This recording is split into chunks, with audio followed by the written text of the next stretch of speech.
Hi everybody, welcome to Annie Coy. Today we're going to be doing something a little bit different here, something that I have never done on my channel before, but I'm really excited to. So I'm on a self-healing journey. I have had a very traumatic past few years, and I'm on a journey to heal myself. And I notice a lot of people are, but nobody ever wants to talk about it. I don't know why, but I'm here to show you that you are not alone. We can get through this together. We're going to be talking about self-healing a lot more on this channel. If you're new to my channel, I love to cook, share free recipes, I love to travel, I try to vlog my travels, and I like to talk about self-love and mental health. So recently, like the past few years have been a little bit hard and traumatic for me, and I always felt like I was going through it alone. So what I want to do is kind of make this channel like a safe place for us to all kind of, get together and just talk about things that you don't talk about in the outside world.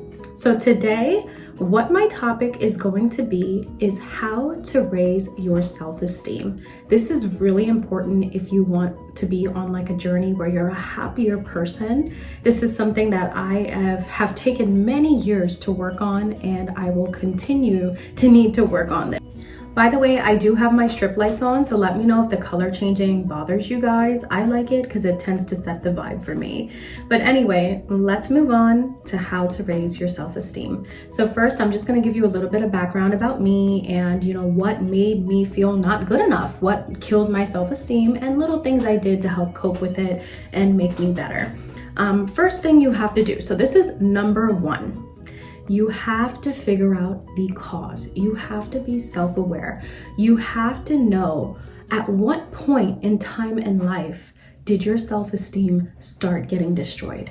Like, where did it come from? Was it a toxic family member or sibling? Was it heartbreak? Was it failure? Was it like your physical body, your health? There's so many things that can kill your self-esteem. It can even be all of the above, So for me, I grew up in, and I'm just gonna kind of talk raw, we're not gonna rehearse anything, but I grew up in a very, very strict Asian, especially Southeast Asian household, where I personally, I wasn't allowed to do anything. I wasn't allowed to go out. I wasn't allowed to make friends. I, wasn't allowed to go to things like prom or my senior trips. And, I wasn't allowed to go to like my girlfriend's houses and things like that to hang out. I wasn't allowed to, I wasn't even given a cell phone until I went to college, which is pretty pathetic if you ask me, because I was like the only person in high school who didn't have a cell phone.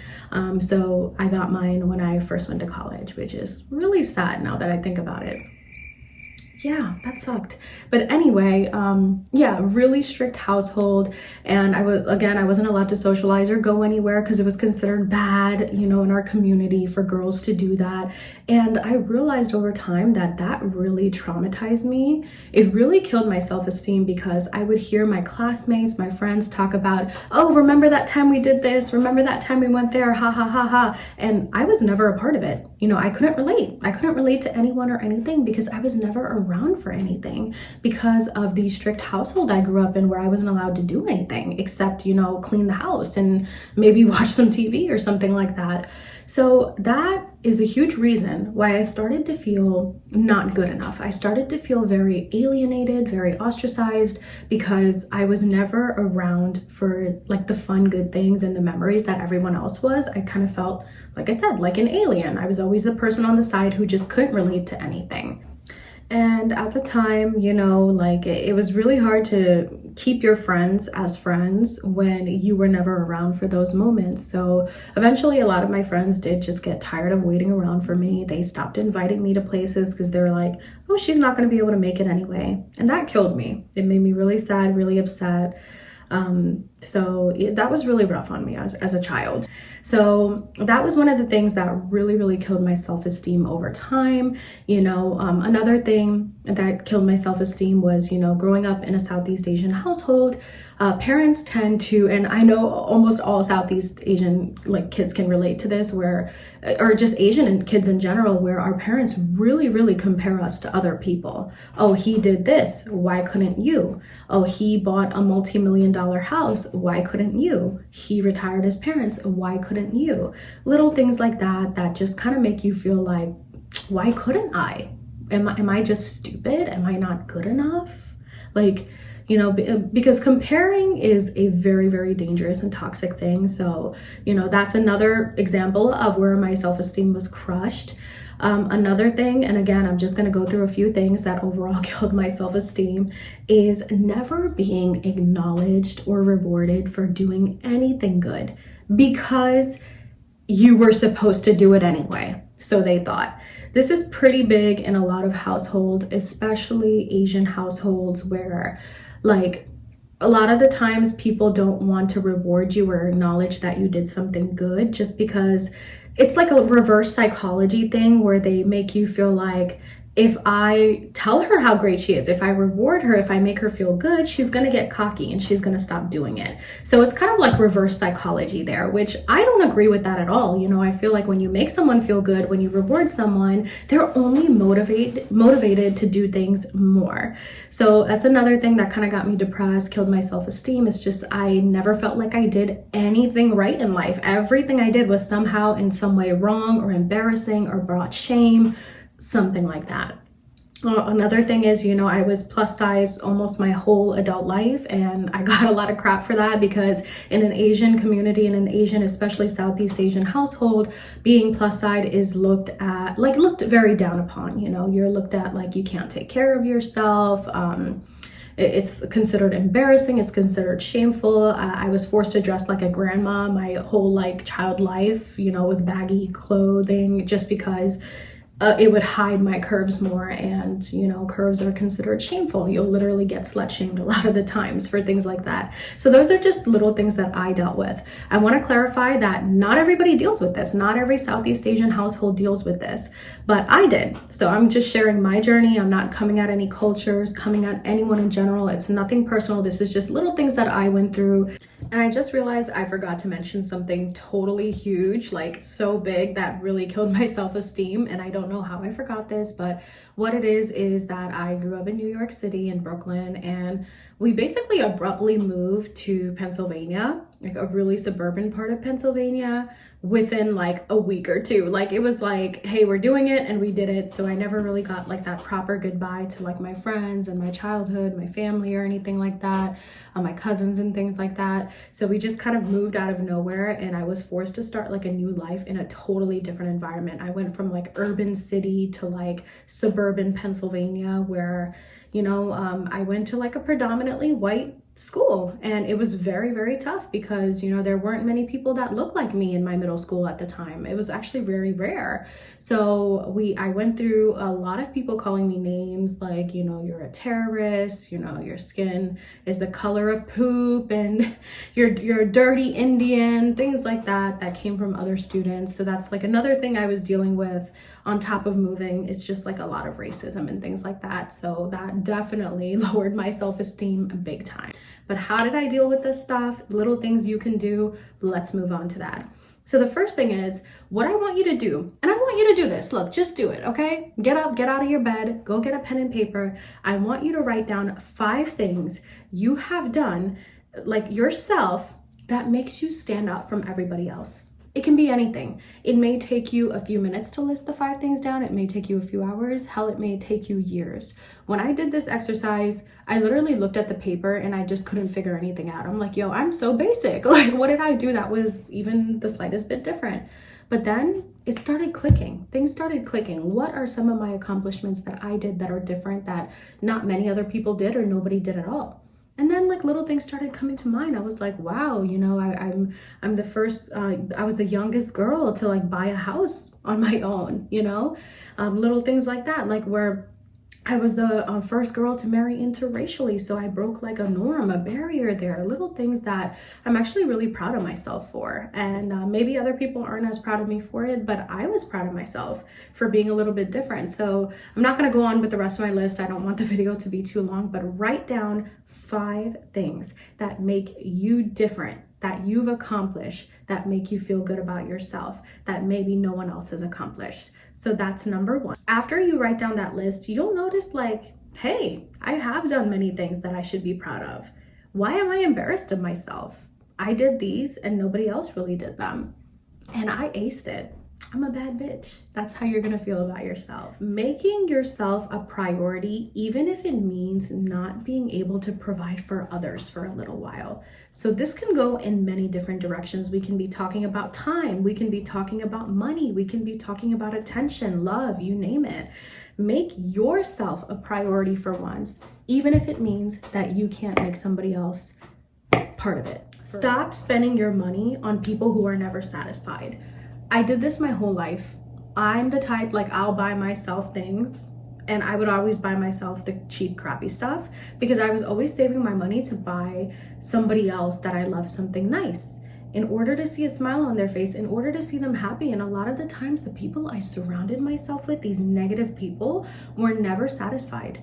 So at the end of the day, I'm out on my money. They're not happy because they're like, you woulda, shoulda, coulda did this. I'm not happy. Nobody's happy. And I'm broke, you know? So I learned to not spend my money on people who are never satisfied. There are a lot of different ways that you can show that you love somebody, or you want to reward somebody that is not related to money. So number 1, make sure you learn that. This is something that a lot of people try to do, is buy love, and just stop that. Okay? You'll see your life slowly change as you start doing that. Learn that it is okay to say no. In the household, in the community that I grew up in, girls are often looked at as, you're supposed to be submissive. You can't say no. Learn that it's okay to say no. It's okay. You don't want to hang out with that friend? Say no. You don't want to go to that party? Say no. You don't want to go to the bar? Say no. You know, you don't want to wear something that makes you uncomfortable? Say no. It's okay to say no. Things may not always go your way, but you know you said no because you didn't feel like you wanted to do those things. And that's okay. Really just learn how to say no. Learn how to tell someone you don't like this or that in a non-condescending way. Obviously, there's like a lot of nice ways to express those feelings, but it's okay to say no to things, even to your friends. Biggest thing I had to learn is to say no to elders, to my elders, when I wanted to say no to my elders. You know, the culture that I grew up in, elders know best. You can't say no to them. It's rude, it's disrespectful. But sometimes these elders were asking things of me or saying things of me that I wanted to talk back on, that I wanted to say no on, but I never did because I didn't want to be disrespectful. I'm a whole new person now. I will say no, and I really think you should learn how to say no too when you're in an uncomfortable situation.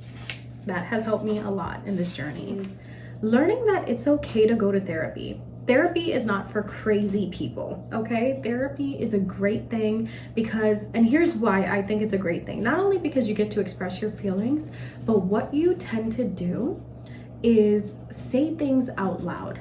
And when you say things out loud in therapy, you hear it. You hear yourself talking and you're like, hey, okay, now that I said the situation out loud, it sounds like it's something that I can deal with. It sounds like that it's something that I can cope with. When I was saying it in my mind, I just felt so defeated. But when I say it out loud, I realize, like, why am I so defeated by my thoughts? Why is my self-esteem so down? It's honestly, it shouldn't be the way it is.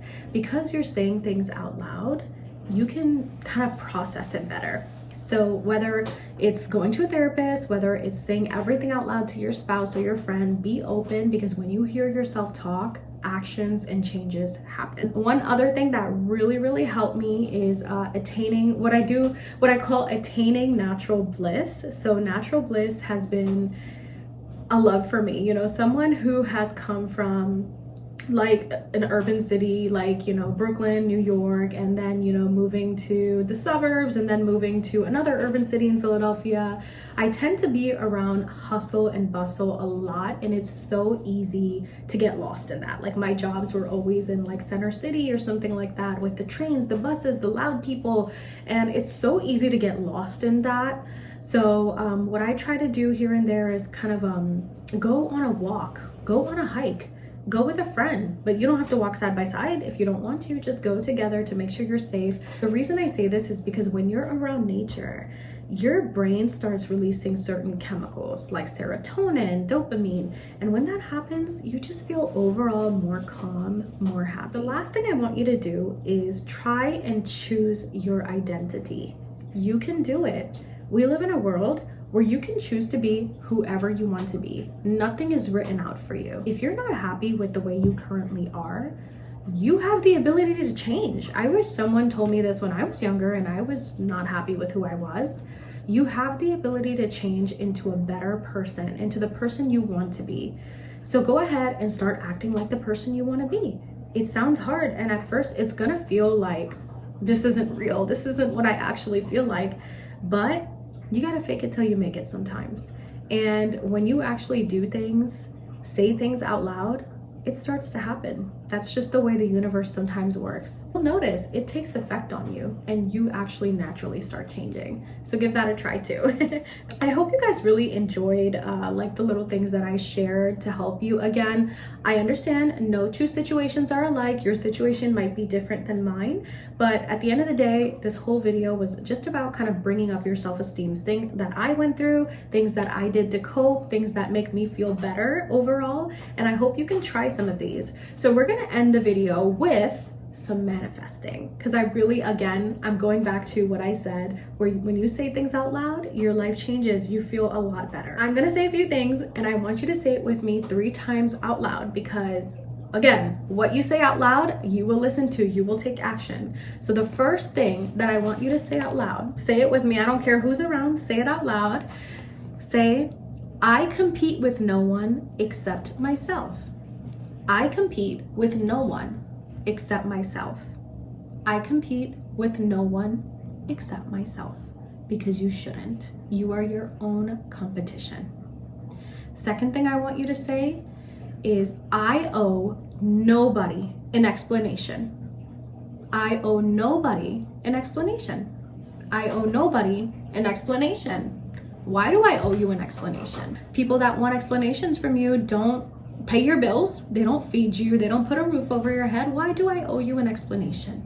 I don't want to put myself in that situation. You make me uncomfortable, so I don't have to explain anything to you. And the last and final thing I want you to say out loud is, I am beautiful, I'm smart, I'm wealthy, and I'm happy.